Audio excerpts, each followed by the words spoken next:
Pesawat sipil yang ditumpangi Menteri Keuangan, Menkeu, Sri Mulyani dan Menteri Pertahanan, Menhan, Jafri Syamsuddin, menjadi target TPNPB OPM.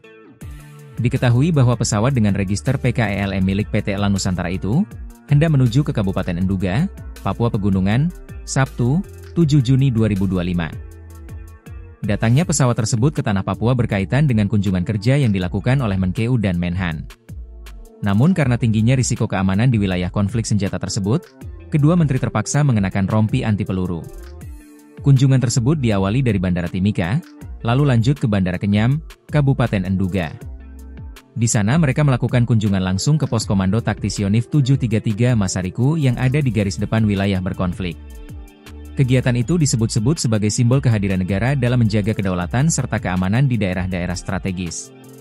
Di sisi lain, menurut keterangan juru bicara TPNPB OPM, Sebi Sambom, penargetan PKLM terjadi karena sebelumnya pesawat tersebut digunakan untuk dropping Panglima Kogab Wilhan III, Letnan Jenderal TNI Bambang Trisnohadi dan pasukannya.